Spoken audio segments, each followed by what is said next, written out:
పిల్లలను ప్రభుత్వ పాఠశాలల్లో చదివిస్తే తల్లిదండ్రులు నామోష్గా ఫీల్ కావద్దన్నారు మంత్రి పొన్నం ప్రభాకర్ గౌడ్. కార్పొరేట్ ప్రైవేటు పాఠశాలల ఆర్భాటాలకు లోను కావద్దని ఆయన సూచించారు. సిద్దిపేట జిల్లా హుస్నాబాద్ నియోజకవర్గం రేగొండలో మూతపడిన హై స్కూల్ను మంత్రి పొన్నం తిరిగి పునఃప్రారంభించారు. వేసవి సెలవులు ముగియడంతో పాఠశాలలు పునఃప్రారంభమయ్యాయి. ఇక తొలి రోజు పాఠశాలకు వచ్చిన విద్యార్థులపై పూలు చల్లి మంత్రి అభినందించారు. ఇక విద్యార్థులకు ఉచిత యూనిఫామ్, పుస్తకాలు, బ్యాగ్లు అందజేశారు. చాలా ఉన్నతమైన చదువులు చదివి పరీక్షలు పాస్ అయి పోటీ పరీక్షలు పాస్ అయి ఉద్యోగం సంపాదించుకున్నారు. తల్లిదండ్రులతో పాటుగా సమానంగా మాతృదేవోభవ, పితృదేవోభవ, ఆచార్య దేవోభవ, తల్లిదండ్రులతో పాటు సమానంగా గౌరవం పొందేటువంటి మీరు పిల్లల యొక్క భవిష్యత్తును ఆ నల్ల సుజాత చెప్పినట్టుగా చదువుకు సంబంధించినటువంటి మంచి చదువు చదివిపిస్తే మిగతా పిల్లలు కూడా వాళ్ళ తల్లిదండ్రులు ఇది తీసుకొచ్చేటువంటి పరిస్థితి ఏర్పడాలి. ఈ సందర్భంగా నేను ఈ గ్రామస్తులందరికీ అభినందనలు చెప్తా ఉన్నా.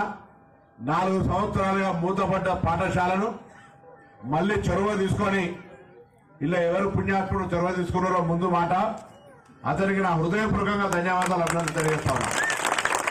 ప్రభుత్వ పాఠశాలలు ఇన్ని కోట్లాది రూపాయలు ఖర్చు పెట్టి ఇటువంటి వసతి సౌకర్యము, వాళ్లకు బట్టలు, పుస్తకాలు, అధ్యాపకంగా ఉండేటువంటి ప్రావీణ్యత కలిగిన అధ్యాపకులు అన్ని ఉండి కూడా ఈరోజు ప్రైవేట్ పాఠశాలలు ఆర్పాట్లతోటి నాణ్యత ఉందా లేదా అనేది కంటే ఎక్కువ కూడా గ్రామాల్లో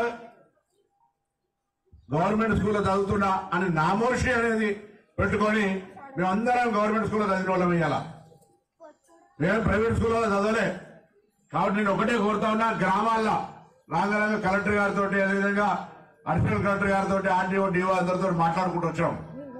నేను ఈ సందర్భంగా ఈ నియోజకవర్గ శాసనసభ్యుడిగా రాష్ట్ర ప్రభుత్వ పక్షాన గౌరవ ముఖ్యమంత్రి గారు స్వయంగా విద్యాశాఖ మంత్రి ఎక్కడైతే స్కూల్లో గ్రామాల్లో ప్రభుత్వ పాఠశాలలు ఉన్నాయో ఆ పాఠశాలలు జరిగే సందర్భంగా ఆ ఊర్లో ఉన్నటువంటి పెద్ద మనుషులు, అధ్యాపక వర్గం ప్రైవేట్ స్కూల్ బస్సు ఆ ఊర్లోకి రానియకుండా ఆ ఊర్లో పిల్లలందరినీ ఆ స్కూల్లోనే జాయిన్ చేసి చదివిస్తే ఆ ఊర్లో పాఠశాల సమస్యతో పాటుగా ఆ ఊర్లో మీరు అందరూ కలిసి గ్రామస్తులు తీర్మానం చేసి సూచించే 5 పనులను వెంటనే